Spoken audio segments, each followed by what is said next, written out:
anaitwa Martha Karua anaenda Dar es Salaam. Sasa mimi niombe ubalozi wa Tanzania kule Nairobi, akiomba visa ya kuja Tanzania wampitishe Sirali, wana Wakenya wameshindwa kumpa mimba, ili watu watalime. Sisi tunakula mtama ili tumpe mimba, tumjaze, akirudi Kenya atakuwa amepata mimba za kutosha. Namna ya hekima, maneno yako yakakosa busara. Ukiwa kama mbunge utaongea maneno mabaya yanaweza kuchochea wananchi kuwa na hasira, ama kuchochea jambo ambalo lilikuwa halistahili kuwa na mtafaruko kwenye taifa lako, mtafaruko katika uongozi wako, ukasababisha maneno yako yakaendelea kuchochea taifa kuingia kwenye ugomvi kati ya taifa kwa taifa. Sasa tumeona hapa Tanzania, baada ya hili jambo la Kaliua kutokea, wabunge kadha wa kadha wamejitokeza na kuonekana halaiki bila kujua kwamba hizi klipu zitatembea. Mimi kama kiongozi, mimi kama mbunge, natakiwa kujua namna ya kuongea ili kutengeneza, kuendeleza, kuleta mvutano wa taifa kwa taifa. Ndiyo jambo limetokea, ndiyo kuna kosa limetokea la kisiasa, ndiyo jambo limetokea za diplomasia, namna wanavyozungumza, ndiyo limetokea makosa, lakini unapaswa sasa hekima itumike namna ya kuwakilisha hoja yako kwa bunge na kwa wananchi. Ukizungumza kwa niaba ya wananchi, uzungumzi kwa emotion yako, kwa miemko yako, ukiwa kama kiongozi kama mbunge mkubwa unaenda kuwakilisha wananchi. Maana unaenda kuwakilisha na watu wenye hekima. Si umepewa dhamana, lazima ujifunze kuongea, kuyatatua mambo, kuyawakilisha mambo kisomi na kwa hekima zaidi. Sasa wabunge hawa katika swala la ajenda la mvutano wa kisiasa imesababisha kuonekana kwamba hawana busara na mantiki na ufahamu. Yaani unamuona kabisa huyu anatumia miemko badala ya kutumia hekima, badala ya kutumia misingi na maadili ya mbunge ama kiongozi. Unatakiwa kuwa na maadili na maneno yenye maadili, maneno yenye busara, maneno yenye hekima, ambayo hayawezi kuendelea kuingiza chachu ya mvurugano kati ya jamii na jamii, nchi kwa nchi. Tatizo limetokea, lazima ujue namna ya kutatua tatizo. Usitatue tatizo kwa kuongeza tatizo, maana kuna kutatua tatizo ukakosea namna ya kulitatua tatizo, ukadhani unatatua tatizo, kumbe unaongeza tatizo. Hasa wabunge wengi katika taifa la Tanzania, wengi wamekosa busara na hekima. Utajikuta maneno wanayotumia kwenye bunge wakiwakilisha wananchi ni maneno yasiyokuwa na hekima na busara, wakati wanatazamwa na watoto, wanatazamwa na vijana ambao wanatakiwa wawaige, na matokeo yake ndio wamechochea chachu ya kuendelea kuleta mvutano wa kisiasa, kuyafanya mambo yawe makubwa ambapo mambo yangetatuliwa vizuri. Kwa hiyo hekima ni kitu cha busara sana kwa mtu yeyote anayeishi, anataka kusurvive kwenye maisha yake. Sasa angalia kama hizi hekima zinazochochea kwa huyu dada, huyu mbunge. Tulikosea kweli yule Martha Karua kumrejesha kule, na hili kosa lisitokee tena hapa. Hivi mtu anatoka huko analeta ujinga wake hapa, halafu eti anarejeshwa nzima salama salimini kweli? Na yule anayesema anadai kapigwa eti anashuka kwenye gari anajichechemeza kweli? Yule alikuwa apigwa arudi na mitungi ya gesi kule kwao, anafumulia gesi. Wengejua Tanzania, wengeona makali ya jeshi la Tanzania, lakini eti mtu anadai kapigwa, anazungumza tu kule, anaendelea kuzungumza. Tumemwacha Martha Karua anaendelea kuzungumza akiwa Kenya kule. Mheshimiwa Waziri, hili lisitokee tena. Anayekuja kwetu tunamalizana naye hapa hapa, anaingia ndani ya 18 zetu tumalizane naye hapa hapa. Wanavyotaka tunataka sisi, hatujashindwa. Na sisi kauli kama hizi ambazo zimetoka kwenye kinywa chake, unadhani ni nini anachokipalia? Anapalia makaa, yani kufanya Watanzania wanaosafiri kwenda Kenya na Wakenya wanaosafiri kuja hapa ni kama kutengeneza lugha zinazoonyesha yani unyama fulani, ubabe. Yani kwamba unazungumza kwamba huyu Kaliua, yani tumemwachia huko anaendelea kuzungumza, tungemshughulikia, angeenda huko anapumulia gesi. Hii ni kauli ya kiongozi. Tuwaonyeshe Wakenya hivi ni kauli ya kuongea kiongozi mwenye busara, ambaye anasimama kwa ajili ya kuwakilisha wananchi. Unaongea busara, hizi ni hopeless kabisa. Hii ni kukosa hekima na mantiki na busara ya kuwa kama kiongozi. Yaani mimi ninavyofahamu, ukiwa kama mbunge, anza kujipa tuition ya kujua namna ya kuongea, kuwakilisha hoja zako, utakuwa uwe na hekima. Usiendelee kuyafanya mambo yawe mabalaa makubwa, kuwafanya watu wengine kwa sababu ya miemko yako. Ukiwa kama kiongozi, umepewa nafasi na wananchi wako, lakini unaanza kutumia maneno yako kuanza kuchochea wananchi wapate hasira. Sasa hapo unataka kufanya sasa, kupitia maneno hayo waone Kenya kwamba na wenyewe wakijibu kwa njia hiyo, inaweza tu isiwe kama ni viongozi wa Kenya, wananchi wao tu kwa kauli kama hizo, kwa sababu nao watachukulia kwamba ni ndugu yao, ni Mkenya. Unamwambia tungemshughulika, tungemnyosha, tuwaonyeshe, angeenda kwao akasimulia, akapumbia sisi na nini. Hiki ndicho ninachosema, sio kwamba Kaliua hana makosa, lakini wewe, je, ambaye wewe kama ni kiongozi umekosewa, umekosaje hekima mpaka unaendelea kutumia maneno makali yanayoweza kuchochea nchi kwa nchi zikagombana? Yaani hawa wabunge ndio hawastahili kabisa, kuhakikisha kwamba hawastahili kabisa. So, lakini pia angalia kauli nyingine ya huyu mtu. Hekima, yani hekima imekosekana kwa viongozi wa serikali. Asangalia mzee kama huyu ambaye anaropoka upumbavu na ni ujinga. Hekima kama hii ni ya kijinga kabisa. Mwanamke mmoja anaitwa Martha Karua anaenda Dar es Salaam. Sasa mimi niombe ubalozi wa Tanzania kule Nairobi, akiomba visa ya kuja Tanzania wampitishe Sirali. Ana Wakenya wameshindwa kumpa mimba ili watu watalime, sisi tunakula mtama ili tumpe mimba, tumjaze, akirudi Kenya atakuwa amepata mimba za kutosha.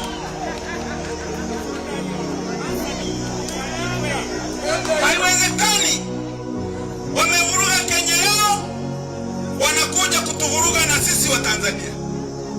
Leo mimi ngicho nasema, huyo mpitisha Sirali kabla hajafika Tarime atakuwa na mimba za kumtosha yule mama, maana hajawahi kuzaa.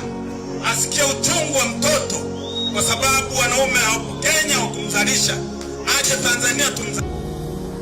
Huyu ni mzee, ana watoto wake, inawezekana na wajukuu, na huyu anaitwa kiongozi, tena ni kiongozi kwa chama cha CCM. Hivi kauli kama hizi unaweza ukaziangalia kabisa, anazisema mbele za watu wenye akili na busara. Kiongozi huyu, ukweli huyu anastahiki, huyu anajua maadili na hekima. Angalia maneno kama yanayochochea, naye amezungumza kupitia huyo Kaliua. Anazungumza kwamba Wakenya wameshindwa kumpa mimba, huyu wameshindwa kumpa mimba, apitie huku Kuriani tumpe mimba. Wewe ni baba kabisa wa familia, una watoto, ni baba kabisa wa familia, unatoa speech kama hizi, umekosa hata maadili kwenye kinywa chako. Lile neno la kusema apitie huku tumuonyeshe huyu Kaliua, Wakenya wameshindwa kumpa mimba, apitie huku Kuriani, huku sisi tumpe mimba, Ukuria huku tumpe mimba, apate uchungu wa kuzaa. Hii ni lugha gani chafu? Ustahili kuwa kiongozi kwenye taifa hili la Tanzania. Unavunja maadili, hekima huna, ustahili kabisa.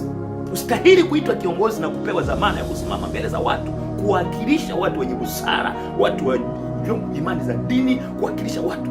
Hebu imagine hotuba kama hii unaisikiliza kuna mama yako mkwe. Manake kuna maneno ambayo ukisha yazungumza yanaanza kukujengea picture isiyokuwa na mantiki katikati ya watu. Ikiwa wazee wetu tunawategemea, viongozi tunaowachagua wanakosa busara ya kwenda kuwakilisha wananchi, ndiyo kuna kosa limefanyika. Tumia lugha fasaha. Usiongee kwa ajili ya miemko yako, ongea kwa sababu unawakilisha wananchi. Lugha zilizokuwa na maadili, lugha zilizokuwa na hekima, zinazoendelea kuchochea. Hekima lazima iwepo kwa viongozi wa serikali.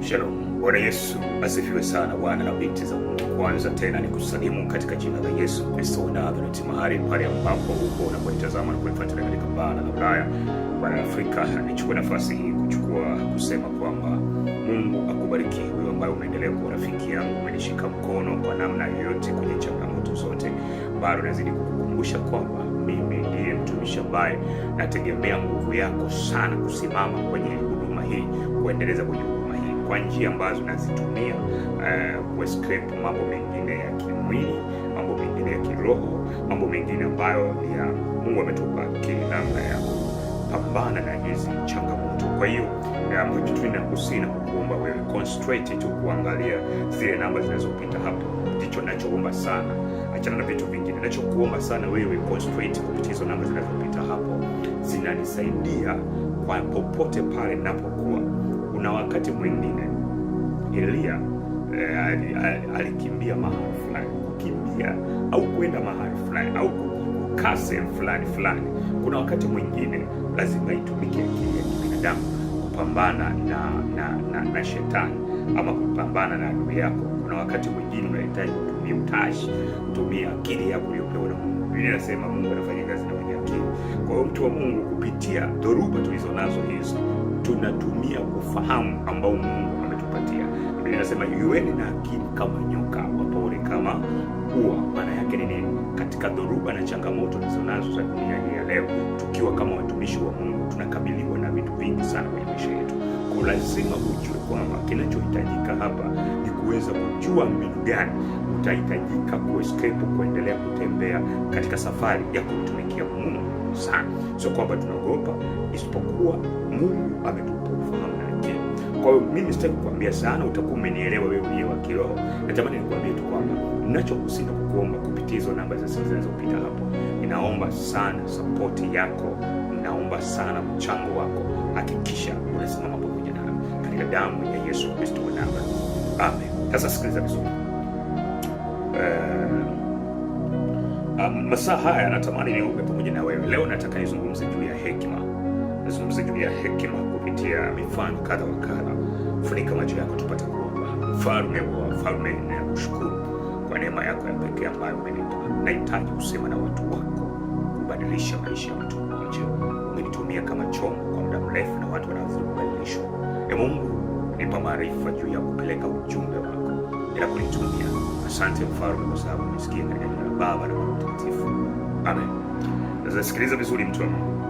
Katika Methali 8 na ule mstari wa kwanza, Biblia inasema, je, hekima ufahamu hatoi sauti yake juu ya mahala palipoinuka, karibu na njia, penye njia panda, ndipo asimamapo karibu na malango, mahali pa kuingia mji, mahali pa kuingilia malango, anapopiga kelele, enyi watu, nawaita ninyi na sauti yangu kwa wanadamu. Enyi wajinga, fahamuni ulevu, nanyi wapumbavu mpate moyo wa ufahamu. Sikieni, maana nitasema yaliyo mazuri,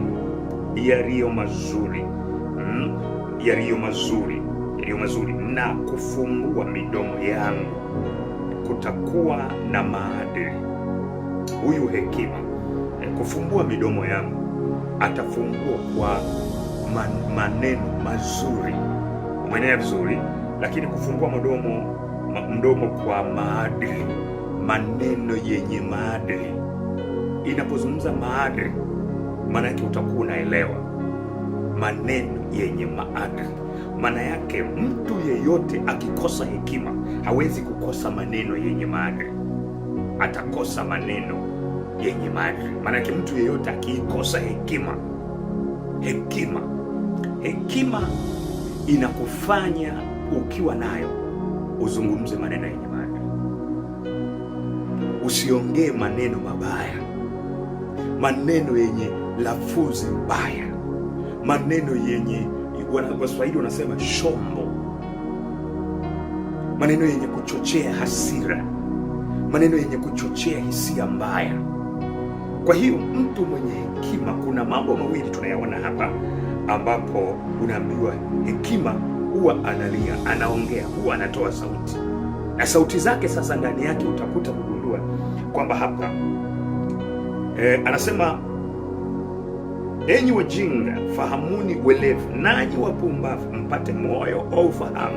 Sikieni, maana nitasema yaliyo mazuri. Manake huyu ni mwenye hekima, atasema maneno mazuri.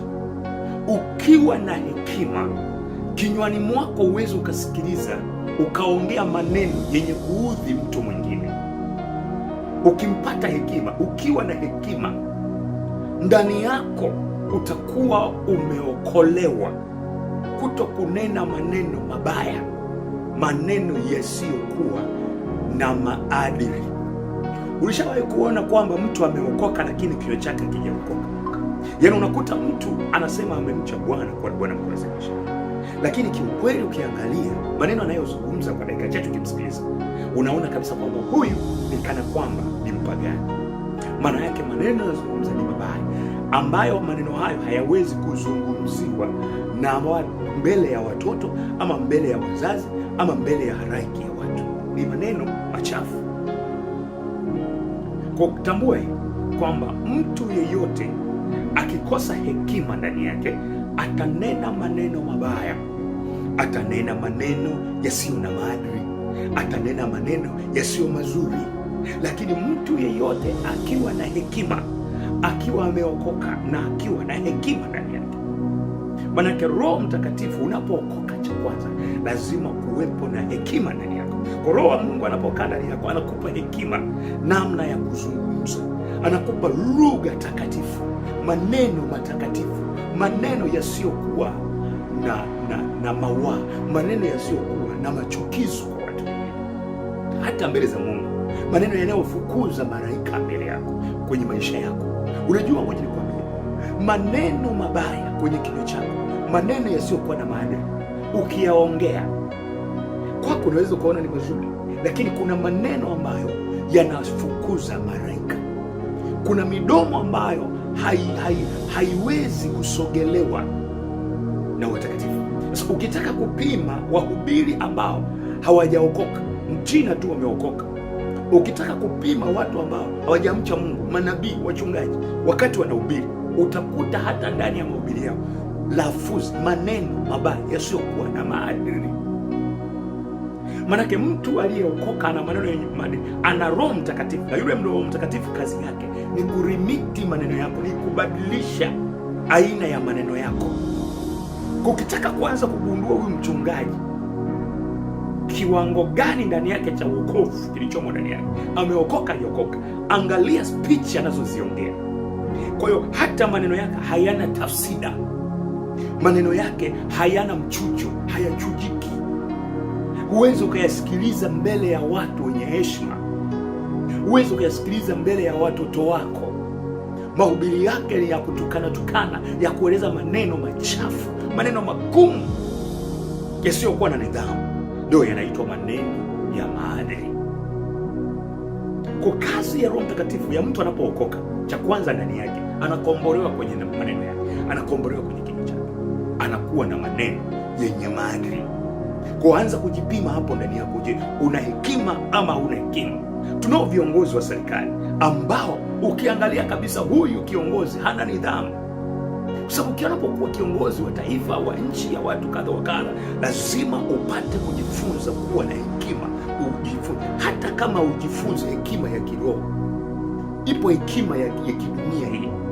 Kanuni ya kuwa kiongozi, kuna hekima ya dunia, lazima ujue unaongea nini mbele za watu, uipate. Maanake kuna hekima ya kimungu na kuna hekima ya kiulimwengu ambayo hata yenyewe inazuia kuzungumza maneno yasiyokuwa na maana.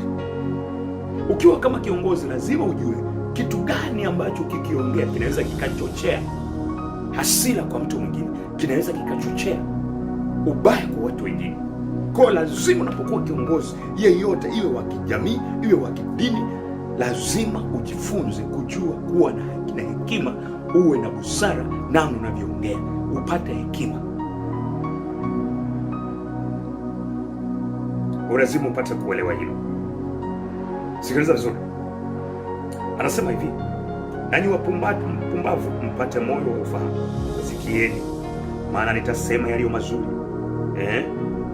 na kufumbua midomo yangu kutakuwa maadili.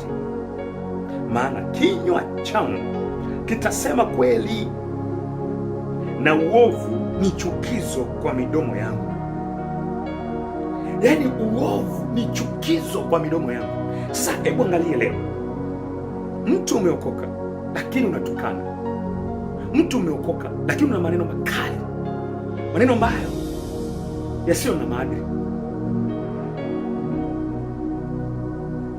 Mtu umeokoka ukikanyagwa na bahati mbaya kwenye daladala. Umeshaona watu wameokoka kwenye daladala, yaani yuko kwenye daladala tu, daladala imejaa, labda kwenye basi, mtu tu katika pukushani za kupishana kama kanyaga kwa bahati mbaya, huyo ameokoka, lakini utashangaa kinywani mwake kwa huo muda maneno yanayomtoka, na huyo anasema amempokea Yesu kwa Bwana Mwokozi maisha yake. Utashangaa sana. Ni hatari, na hii ni machukizo mbele za Mungu, ni dhambi, ni maovu. Biblia inazungumza ya kwamba maana kinywa changu kitasema kweli, na uovu ni chukizo kwa midomo yangu. Mtu aliyeokoka, cha kwanza anazungumza kweli, hasemi uongo. Kinywani mwake anachukia uovu, kuongea maneno ya uovu, yaani kwake yeye inayomtia unajisi. Yaani kwanza mtu unapompa Yesu maisha yako, ukimpokea Yesu Kristo, ukapewa zawadi ya Roho Mtakatifu, utachuja maneno yako,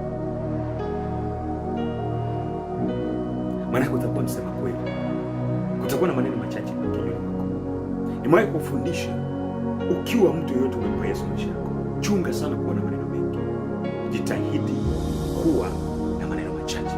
Ndio, hapana, useme ukweli. Lakini leo hii kuna warokore wengi, nataka nikwambie kiukweli kwamba sio wasema kweli, ni waongo, wanawasingizia watu. Ukiwa na hekima ndani yako, hauwezi ukasema uongo, utasema kweli. Utachukia uovu kwenye midomo yako. Nasema hivi, maneno yote kinywa changu yana haki, yana haki. Maana yake kinywa chako kitakuwa kinazungumza haki, na hiyo haki sio kwako tu, utatetea pia haki kwa watu wengine.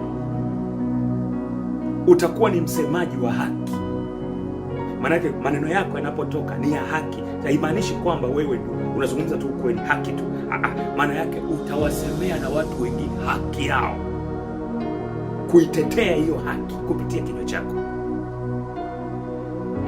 Hivyo ndiyo maana ya nini? Hiyo ndiyo maana ya mtu mwenye hekima ndani yake.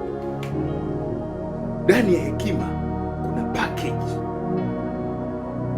ya mtu kuishi katika msingi mzuri kwenye dunia hii, kuwa mtu wa kuigwa, kuwa mtu wa msaada, kuwa mtu wa kufurahisha kwenye jamii hii, kuwa mtu wa amani na watu. Sikiliza vizuri, anasema hivi,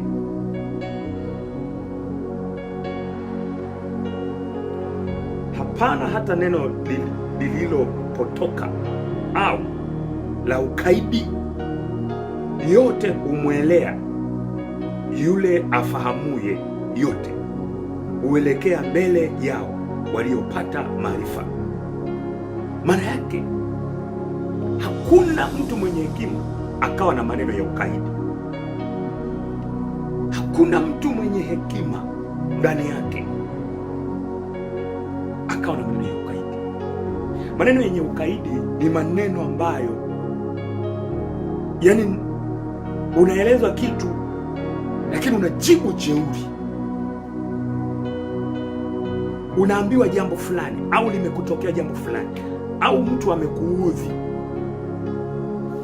wewe unajikuta unajibu sawa na vile ambavyo Biblia inaelekeza. Unajibu busara. Yani, kuna wakati unapokuwa mtu wa Mungu, umeokoka, umekuwa kiakili, hata kama mtu akikukosea umuonyeshi kama umekasirika. Hujibu kwa ukaidi, yani hujibu kwa kutukana matusi au amekutukana matusi na wewe ukaanza kutukana matusi, hayo ni maneno ya ukaidi, maneno ya kucrash, maneno ya kutokujali. Achana na mimi, wataniambia nini wewe? Wanawake ambao wanajiita maneno mabaya. Sasa nataka nikuambie kitu kimoja. Lazima ukiwa kama kiongozi wa kanisa, wa kidini, kwa namna yoyote, lazima uwe na maneno yenye hekima. Ili kutengeneza amani, jifunze kuwa na maneno yenye hekima. Hekima ukiwa nayo itakuongoza kufanikisha mambo magumu hata kama una pesa. Mtu yeyote mwenye busara kwenye taifa, mtu yeyote mwenye busara kwenye kanisa, mtu yeyote mwenye busara, yani ile hekima, kwenye changamoto yoyote anaweza akavuka ikiwa una hekima. Hekima ni kitu cha msingi sana. Sasa nataka nitolee mfano hapa Tanzania. Kuna jambo limetokea katika mvutano wa kisiasa. Kuna mama mmoja alitoka kule, ni mwanaharakati kutoka taifa la Kenya. Kwa alikuja hapa kwa lengo la kuja kusikiliza kesi ya Lissu akiwa na wanaharakati wenzake.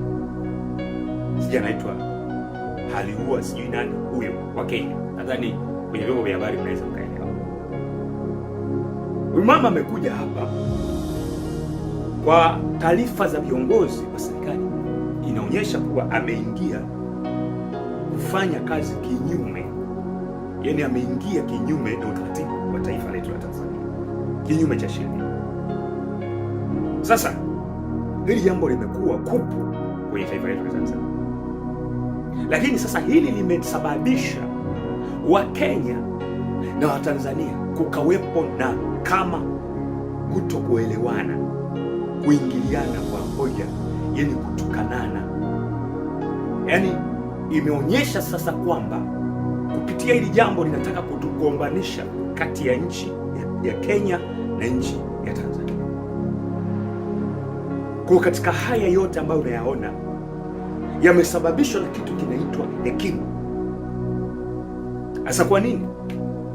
Sasa baada ya jambo hili kutokea la huyu kiongozi kutoka Kenya kuzuiliwa kuingia hapa, na yeye amerudi kutoka hapa, amerudi kwake, inaonyesha ameendelea kufanya press na kuzungumza tofauti kitendo kile kwenye serikali ya Tanzania. Sasa kinachochochea ni nini? Manake kula amekwenda, alipaswa yeye kuweza kutumia hekima sasa, ili kusiwepo na uadui, yani kupitia yeye asija kasababisha kukawepo na uhasama wa taifa la Kenya na taifa la Tanzania, kwa sababu haya mataifa tunategemeana, tunaingiliana katika hali ya mambo ya kifedha, kiuchumi na biashara mbalimbali. Kwa hiyo hapa kilikosekana hekima kwa Haliua huyu mwanadada, kitendo cha kwenda tena kule kuanza kufanya press, kuanza kufanya kuzungumza kitu fulani.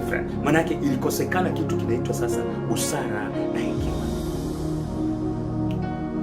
Kwa hiyo hekima inapopatikana, jambo lolote lile kwenye changamoto, hekima ina solve. Hekima inaweza kutambua hiki sasa hivi sipaswi kukiongea, kwa hiki nikikiongea niongee hivi, nisikaongea hivi, ili kuto kusababisha changamoto kadha wa kadha kwa watu wengine kwenye jamii. Kiongozi yeyote akikosa hekima anaweza akasababisha machafuko. Kiongozi yeyote akikosa hekima ya kinywani mwake, maneno yanayotoka kinywani mwake yanaweza kusababisha machafuko kwenye taifa kwa taifa. Kwa kunahitajika hekima na kujua niongee kitu gani. Muda huu nisinene hiki. Okay, limetokea hili sasa, basi naweza jibu hivi au muda huu hapana, sitaki kujibu, nataka ninyamaze. Hiyo inaitwa hekima. Hekima inazungumza kwa vitendo. Hekima ni busara, hekima ni kubwa, hekima inaweza ikakuvusha mahali fulani.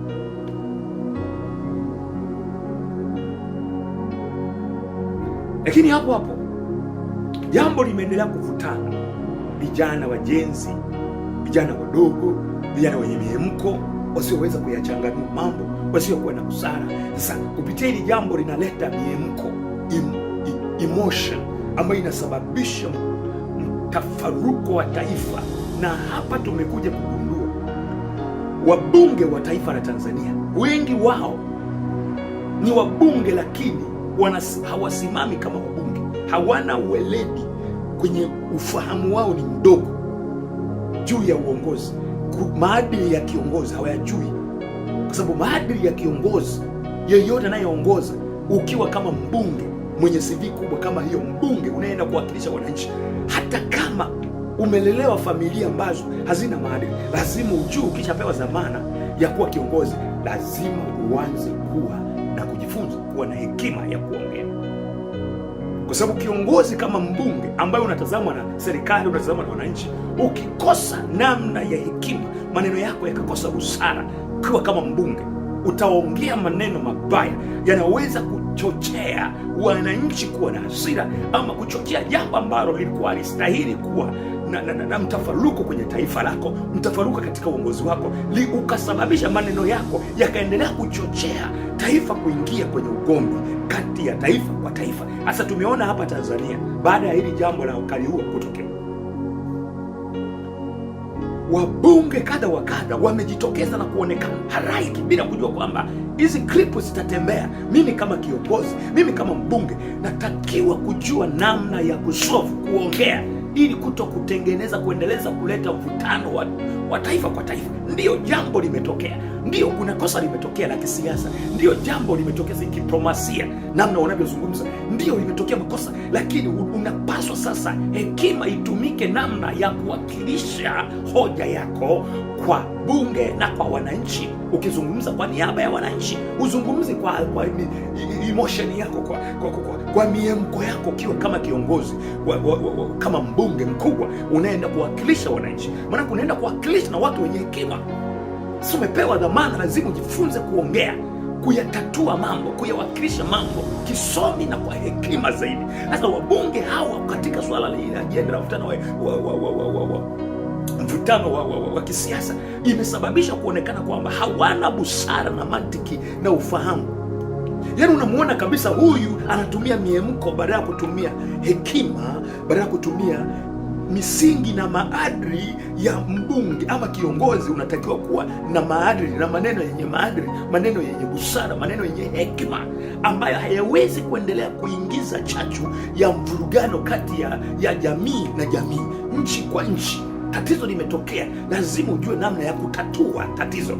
Usitatue tatizo kwa kuongeza tatizo, maana kuna kutatua tatizo ukakosea namna ya kulitatua tatizo, ukadhani unatatua tatizo, kumbe unaongeza tatizo. Hasa wabunge wengi katika taifa la Tanzania, wengi wamekosa busara na hekima. Utajikuta maneno wanayotumia kwenye bunge wakiwakilisha wananchi ni maneno yasiyokuwa na hekima na busara, wakati wanatazamwa na watoto, wanatazamwa na vijana ambao wanatakiwa wawaige, na matokeo yake ndio wamechochea chachu ya kuendelea kuleta mvutano wa kisiasa, kuyafanya mambo yawe makubwa ambapo mambo yangetatuliwa vizuri. Kwa hiyo hekima ni kitu cha busara sana kwa mtu yeyote anayeishi, anataka kusurvive kwenye maisha yake. Sasa angalia kama hizi hekima zinazochochea kwa huyu dada, huyu mbunge, kauli kama hizi ambazo zimetoka kwenye kinywa chake, unadhani ni nini anachokipalia? Anapalia makaa, yani kufanya Watanzania wanaosafiri kwenda Kenya na Wakenya wanaosafiri kuja hapa ni kama kutengeneza lugha zinazoonyesha yani unyama fulani, ubabe, yani kwamba unazungumza kwamba huyu Kaliua, yani tumemwachia huko anaendelea kuzungumza, tungemshughulikia, angeenda huko anapumulia gesi. Hii ni kauli ya kiongozi. tuwaonyeshe Wakenya hivi ni kauli ya kuongea kiongozi mwenye busara ambaye anasimama kwa ajili ya kuwakilisha wananchi. Unaongea busara, hizi ni hopeless kabisa. Hii ni kukosa hekima na mantiki na busara ya kuwa kama kiongozi. Yaani mimi ninavyofahamu, ukiwa kama mbunge, anza kujipa tuition ya kujua namna ya kuongea, kuwakilisha hoja zako, utakuwa uwe na hekima, usiendelee kuyafanya mambo yawe mabalaa makubwa, kuwafanya watu wengine kwa sababu ya miemko yako. Ukiwa kama kiongozi umepewa nafasi na wananchi wako, lakini unaanza kutumia maneno yako kuanza kuchochea wananchi wapate hasira. Sasa hapo unataka kufanya sasa kupitia maneno hayo waone Kenya kwamba na wenyewe wakijibu kwa njia hiyo, inaweza tu isiwe kama ni viongozi wa Kenya, wananchi wao tu kwa kauli kama hizo, kwa sababu nao watachukulia kwamba ni ndugu yao, ni Mkenya. Unamwambia tungemshughulika, tungemnyosha, tuwaonyeshe, angeenda kwao akasimulia, akapumbia sisi na nini. Hiki ndicho ninachosema, sio kwamba Kaliua hana makosa, lakini wewe je, ambaye wewe kama ni kiongozi umekosewa, umekosaje hekima mpaka unaendelea kutumia maneno makali yanayoweza kuchochea nchi kwa nchi zikagombana? Yaani hawa wabunge ndio hawastahili kabisa, kuhakikisha kwamba hawastahili kabisa. Sababu kuna wabunge wanaongea humu, ukiangalia yana umri mkubwa, hajui maadili ya kwamba hivi wewe unatakiwa kunena maneno yenye hekima ili kuhakikisha kwamba wewe ndio unasuluhisha, unatafuta namna ya kutengeneza mgogoro kati ya taifa, jamii yako unaiweka sawa kama kiongozi. Bunge ni uongozi. Shida hapo, wabunge wengi tulionao hapa wanaenda kugombea hapo, lakini hawana busara, hawana malezi mazuri, hawana misingi, hawazingatii misingi. Kuna maneno, kuna hoja wanazijenga, zinakuwa zinaenda kuaffect wananchi wa hali ya chini. Sasa angalia kama hizi lugha kama hizi za huyu mama hazistahili kabisa kwenye jamii, kwenye serikali ya kuwa kama viongozi. Hazistahili watu kama hao wenye lugha kama hizi chafu, mbaya, zinazochochea magomvi. Swala la Kaliua ilikuwa ni namna ya kulitatua kwa busara. Tumia lugha yenye hekima, tumia lugha yenye tafsida, tumia lugha iliyopoa, kwa sababu wewe ni kiongozi. Swali na sasa nikuulize, umesafiri wewe kama hapo ambaye unazungumza maneno hayo, umefika Kenya, hivi wa Kenya watakuachia wewe kwa kauli hii? Imetokea umeugua au umefanya hivi, imekulazimisha kwenda nchi ya Kenya kwenda kupata matibabu, na ndio sehemu ambapo unakuta Mungu atakufanyia jambo ili uweze kwenda wapi ukatibiwe, kwamba lazima ili upone. Tanzania imeshindikana, unatakiwa kwenda Kenya. Tunategemeana. Kwa hiyo unapokuwa kwenye nafasi yako, usisahau wewe ukiwa kwenye nafasi yako ya madaraka, usisahau kama wewe ni mwanadamu, kuna lolote linaweza ikatokea. Lazima kuwe na busara ya kukumbuka, hekima inaistahili sana kwenye kuyaamua mambo katikati ya watu. Sasa kupitia hili jambo linataka kufanya watu wengine waaffectike, kupitia kinywa cha wabunge linataka kuwafanya Wakenya wazuie watu hawa, Wakenya tuwe na migogoro, uchochezi, kauli zisizokuwa na maana kwa viongozi. Na ndio maana nataka nikwambie, unapokuwa umepewa hotuba, ndio maana swala la rais mwenyewe akisema naenda kuhutubia wananchi, ana hotuba yake, kila neno analolizungumza anatakiwa kuwa amelipangilia, maana watu wanachambua moja baada ya nyingine. Hotuba ya rais inatakiwa kuwa yenye lugha fasaha. Ndio maana kuna kipindi nilizungumza habari ya rais, nikasema kwa lugha ile yasema kwamba kanisa, viongozi wa dini, yani msiingilie hivi, ibaki kuwa hivi na hivi na hivi. Hii kauli ndio maana nilikuja kuiweka sawa, nikasema mama anahitaji kuiweka sawa hii kauli, kwa sababu kupitia kauli yoyote unapoizungumza inaenda kutafsirika. Inahitaji hekima unapokuwa mwakilishi wa watu kiongozi, mtu kwenye dunia, popote, iwe ofisini, iwe popote pale lipo, unapokuwa unawakilisha watu, unaongea na watu. Pia tunahitaji hekima tu kati ya mtu na mtu, rafiki na rafiki, bosi na mfanyakazi wake. Hekima ni muhimu sana kwenye maisha yako. Lakini pia angalia kauli nyingine ya huyu mtu. Hekima, yani hekima inakosekana kwa viongozi wa serikali. Asa angalia mzee kama huyu ambaye anaropoka upumbavu na ni ujinga. Hekima kama hii ni ya kijinga kabisa. Huyu ni mzee, ana watoto wake, inawezekana na wajukuu, na huyu anaitwa kiongozi, tena ni kiongozi kwa chama cha CCM. Hivi kauli kama hii unaweza ukaziangalia kabisa, anazisema mbele za watu wenye akili na busara. Kiongozi huyu, ukweli, huyu anastahiki, huyu anajua maadili na hekima. Angalia maneno kama yanayochochea, naye amezungumza kupitia huyo Kaliua. Anazungumza kwamba Wakenya wameshindwa kumpa mimba huyu, wameshindwa kumpa mimba, apitie huku Ukuriani tumpe mimba. Wewe ni baba kabisa wa familia, una watoto, ni baba kabisa wa familia, unatoa speech kama hizi, umekosa hata maadili kwenye kinywa chako. Lile neno la kusema apitie huku tumuonyeshe huyu Kaliua, Wakenya wameshindwa kumpa mimba, apitie Ukuriani huku sisi tumpe mimba, Ukuria huku tumpe mimba, apate uchungu wa kuzaa. Hii ni lugha gani chafu? Ustahili kuwa kiongozi kwenye taifa hili la Tanzania. Unavunja maadili, hekima huna, ustahili kabisa. Ustahili kuitwa kiongozi na kupewa dhamana ya kusimama mbele za watu, kuwakilisha watu wenye busara, watu wa imani za dini, kuwakilisha watu. Hebu imagine hotuba kama hii unaisikiliza, kuna mama yako mkwe, unaisikiliza hotuba ya huyu mzee huyu, unaisikiliza hotuba, maneno haya, unasikiliza hotuba yake, unasikiliza maneno haya, unasikiliza speech yake mbele ya mama mkwe au baba mkwe au mama yako. Manake kuna maneno ambayo ukisha yazungumza yanaanza kukujengea picture isiyokuwa na mantiki katikati ya watu.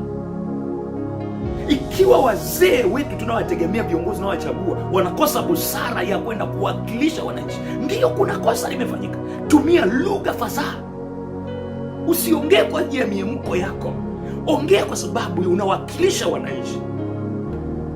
Lugha zisizokuwa na maadili, lugha zisizokuwa na hekima, zinazoendelea kuchochea. Hekima lazima iwepo kwa viongozi wa serikali, hekima lazima iwepo kwa viongozi wa bunge, viongozi mlio madarakani. Hekima ni kitu cha muhimu sana. Ndio maana Sulemani akaomba hekima.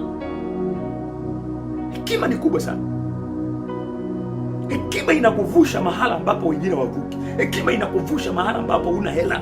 Hekima, busara. Hekima ni kitu muhimu sana viongozi. Hauwezi ukawa na speech kama hizi chafu kwenye taifa, speech mbaya, hafu watu wanakutazama, hafu una shida kabisa, na unaendelea kuwa na miemko. Usiongee kwa emotion zako. Mpewe zamani ya Watanzania. Na nyinyi wabunge msijisahau, kuna leo utatoka kwenye hilo bunge. Nyinyi wabunge, nyinyi mlio kwenye viti, acha kuchukua nafasi kama hutatoka kwenye hicho kiti. Acha kuchukua nafasi kwamba wewe ni mbunge, utakuwa mbunge milele. Jifunze kutuzungumza kitu kenye busara na hekima, kwa sababu unajua kuna siku utakuwa uraiani. Kuna maisha ya kesho, huwezi kujua. Kuna wangapi walikuwa na vyeo lakini vimepotea, wamebaki wanadai msaada kwa watu wa chini.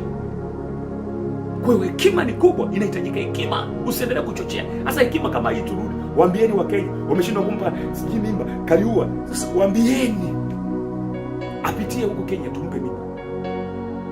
Hivi unadhani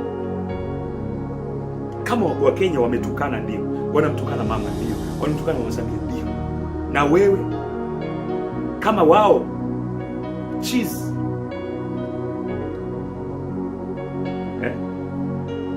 unaweza ukamfukuza chizi, si ndio? Sikiliza kwamba mtu chizi amekuja amechukua nguo zako ukiwa unaoga,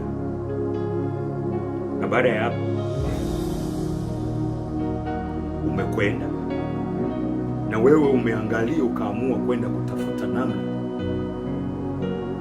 ya kumfukuza na zile nguo ukiwa uchi, wote mtaonekana ni wapumbavu, wote mtaonekana ni wajinga, kwa sababu wewe ukimfukuza chizi aliyechukua nguo zako, wewe hapo unamfukuza chizi, yani wewe ndio utaonekana chizi kuliko chizi wote, kwa sababu utakuwa uchi. Ndio hiyo kauli ambayo sasa inatokea. Kaliua ndio amekosea na Wakenya wanatukana Mama Samia. Sasa na wewe Mtanzania unayechukua nafasi ya kuwakilisha Watanzania, mbunge, na wewe unatumia maneno ya kutukana yenye kukosa hekima. Wote sasa tuwafanyie nani mwenye hekima? Sasa wote mtakuwa machizi, wote mtakuwa mataila, kwa sababu ni utaila uliopindukia kuongea maneno ya mwenye busara. Wapite Wakenya huku, huyo Kaliua apite Tanzania kwa Wakuria, tumpe mimba. Ni nini sasa hicho? Wewe una akili timamu? Una afya ya ugonjwa wa afya ya akili unao? Umevaa shati la CCM kama mwakilishi, lakini afya ya akili haiko sasa. Tatizo kubwa sana. Na wabunge wengi sana nimeanza kuwagundua hapa, kwa sababu ukifuatilia sana speech za wabunge wengi ni kama zenye miemko, lakini zinasindikizwa sana na ugonjwa wa afya ya akili. Afya ya akili inawasumbua watu wengi sana. Busara na hekima hiyo. Kwa hiyo hekima ni muhimu sana kwenye taifa, ukiwa kama kiongozi au mahala popote, ofisini na kila mahali. Hekima ni muhimu sana, na ndiyo maana Suleiman aliomba hekima. Sasa ukisoma vizuri kitabu utakuja kugundua Sulemani aliomba hekima kwa sababu alijua thamani ya hekima, faida ya hekima. Ngoja nikupe swala hili. Kwa nini hekima? Kwa nini Sulemani alitajirika? Sulemani alitajirika kwa sababu ya hekima aliyoiomba. Watu wa mataifa, yani nchi kadha wa kadha, zilikuwa zinapata migogoro kama hii ya kisiasa, diplomasia, wanashindwa namna ya kutatua migogoro hii, mataifa kadha wa kadha. Sasa nataka kuonyeshe kilichomfanya Sulemani akawa tajiri, hicho kilichomsababisha kikaongeza utajiri wake. Sasa wale waliokuwa wafalme wanakosa namna ya kutatua changamoto za kisiasa, za uchumi, njaa kwenye mataifa yao enzi hizo, lakini walikuwa wanaangalia taifa la Sulemani, ndani ya Sulemani, kwa sababu Sulemani alikuwa tajiri mwenye hekima. Sasa mfalme huyu Sulemani, walikuwa wanatoka kule mataifa kadhaa wanakwenda kwa Sulemani kwenda kuomba ushauri, kwa sababu Sulemani alikuwa na hekima, alikuwa na uwezo wa kutatua masuala ya diplomasia, masuala ya kiserikali, masuala yenye migogoro kadha wa kadha. Sasa walikuwa waendi hivi hivi kwenda kutafuta hiyo hekima, kutafuta namna ya uvumbuzi, ushauri. Walikuwa wanaenda na zawadi, walikuwa wanabeba na ng'ombe, walikuwa wanabeba vyakula, wanapeleka kwa mfalme. Walikitoka wamechukua hekima, wamechukua uvumbuzi kwenye mataifa yao, hekima na ufahamu namna gani kutatua migogoro mikubwa iliyoshinda nchi. Sasa walikuwa wanaacha pale mali, mataifa kadhaa walikuwa wanaenda kutafuta hekima kwa nani? Kwa Sulemani, ili wajisaidia kwenye mataifa yao yenye migogoro mikubwa ya kisiasa kama hivi. Kwa hiyo kumbe hekima ukiwa nayo inaweza ikakutajirisha. Ndicho kilichomfanya Sulemani ikaongeza utajiri wake. Mojawapo ya CV, mojawapo ni hekima aliyoitaka. Kwa kosa kitu kingine, usikosa hekima kwenye dunia hii. Hekima ukiwa nayo, umesoma hujasoma, inaweza ikakufanya ukafanikiwa, inaweza ikakufanya ukavuka kwenda mahala kwa mtu ambaye amesoma. Hekima. Kwa ukiwa kama kiongozi, ukiwa kama mtu yeyote unaishi kwenye dunia hii, jitahidi sana usikose hekima kwenye maisha yako. Hasa hekima, na ndio maana unaambiwa kwamba ndoa haijengwi kwa upendo. Ndoa haijengwi kwa upendo, inahitajika hekima, akili, hekima inahitajika sana. Hekima. Mahusiano yote yanavunjika kwa sababu ya kukosa hekima.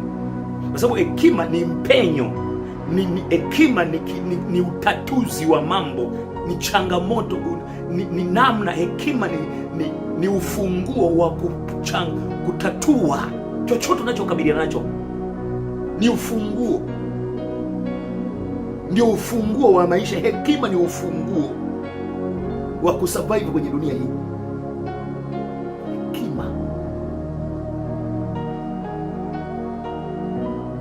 Hekima. Ndio maana hapa nimekusomea hili neno, lakini nataka nikusomee tena hili andiko.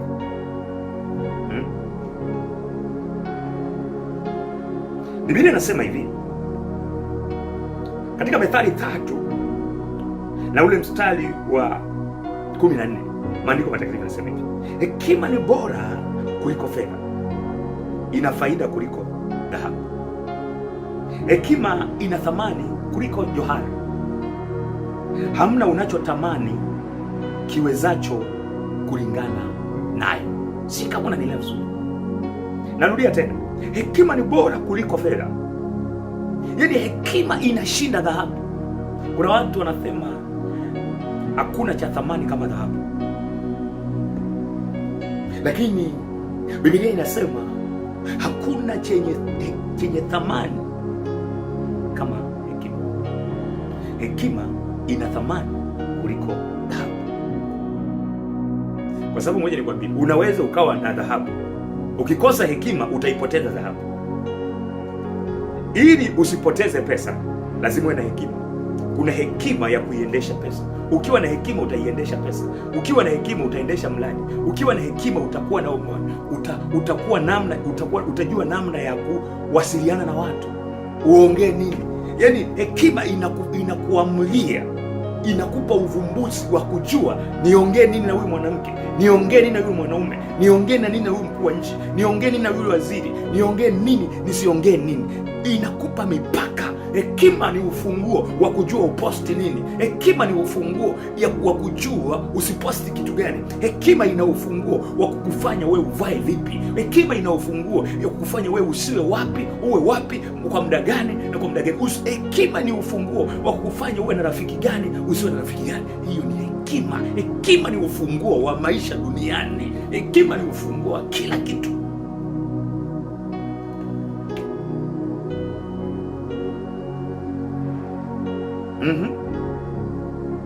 Anasema ina faida kuliko dhahabu. Hekima ina thamani kuliko johari. Hamna unachothamani kiwezacho kulingana na. Kipi unatamani? Tamani kuwa na hekima. Migogoro mingi inatokea kwenye maisha yetu kwa sababu hatuna hekima. Miaka fulani ya nyuma, nilipokuwa niko mdogo, nilisoma habari sana ya Sulemani. Nilisoma yote kwa sababu huyu Sulemani alisifika sana kwenye nyimbo za zamani. Sulemani ana hekima na hekima. Nilikuwa najiuliza hii hekima nini?